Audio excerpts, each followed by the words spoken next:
The Avenger. The road to crime ends in a trap that justice sets.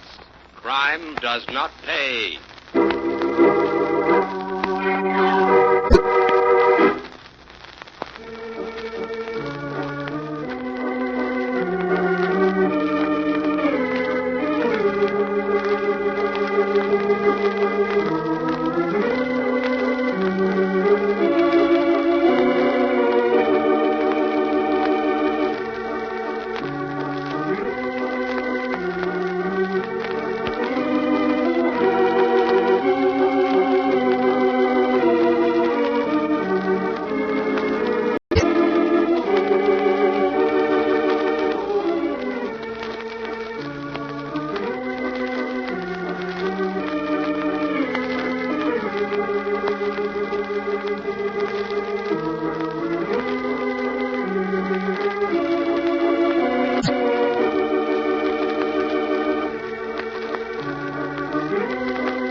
The Avenger, sworn enemy of evil, is actually Jim Brandon, a famous biochemist.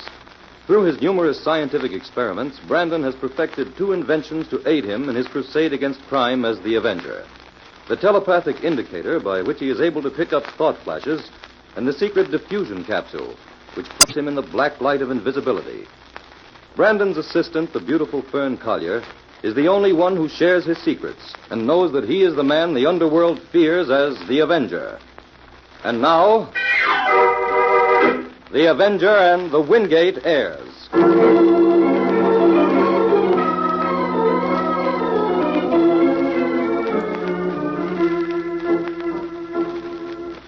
Now, listen here, Royce. I may be old, but I'm not exactly blind. It's time some drastic steps were taken around here. Take it easy, Captain Wingate. You mustn't allow yourself to get so excited. Keep quiet, Royce. I brought you down here to read the riot act. Nothing's going to stop me. I'm not taken in by your sanctimonious airs and pretended concern for me. You've been my lawyer for 30 years. But I discovered you'd never been my friend. Now, really, Captain, that's unfair. You're like all the others, Royce.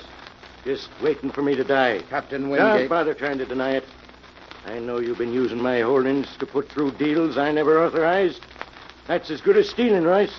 And by the great horn spoon, I'm going to make you pay for it. Captain Wingate, listen. You listen. I want you to bring my will over here in the morning. I'm cutting you out of it, along with those 4 good-for-nothing nephews of mine. I'll leave every penny to the Seamen's Charity. Captain Wingate, as your will stands, it's very eccentric insofar as your nephews are concerned. You're making them sweat for every dollar as it is. Now, why not? Do as I tell you, Royce. Have that will here first thing in the morning. I'm going to send all you vultures packing.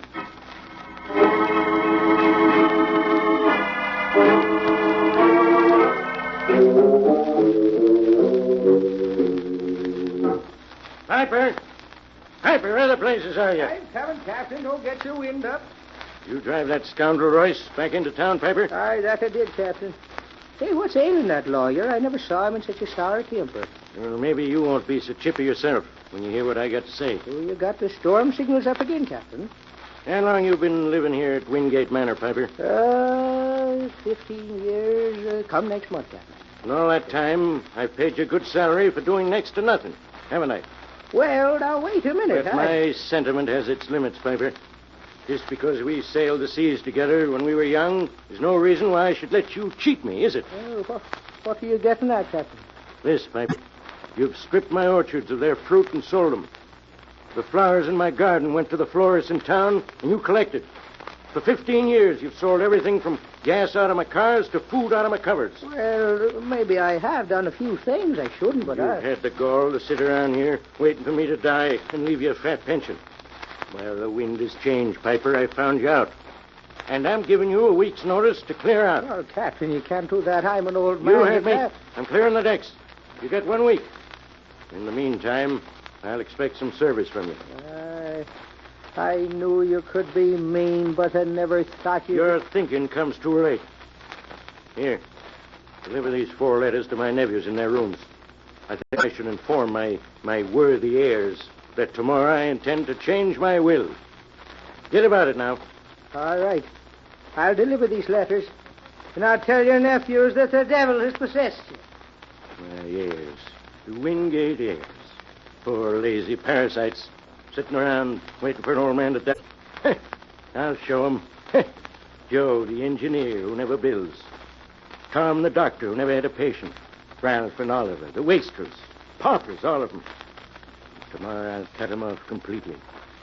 Then I think I'll live to be 100, just to watch 'em suffer.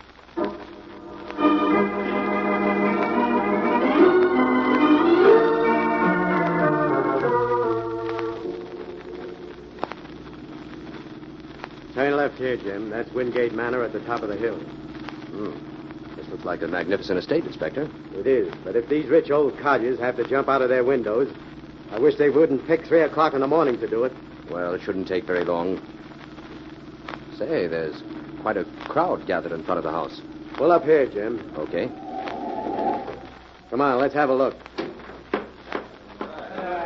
Step aside, please. Police. There's the body over there, Jim. Better look it over. Right, Inspector. Who's taking charge of things here? I'm Smedley Royce, Captain Wingate's lawyer.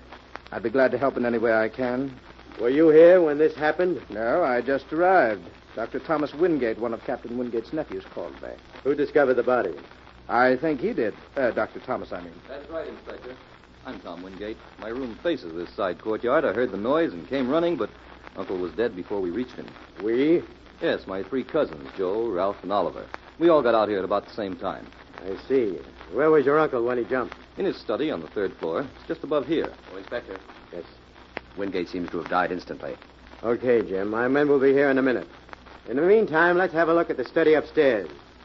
Would you mind coming along, Royce? Not at all.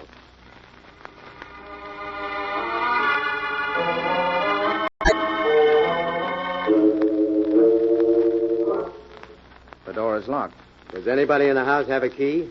Well, no, the captain had the only key, and I suppose that's on the inside. Shall we break the door in, Inspector? Yeah, come on, Jim. Let's put our shoulders to it. All right, ready? Yeah.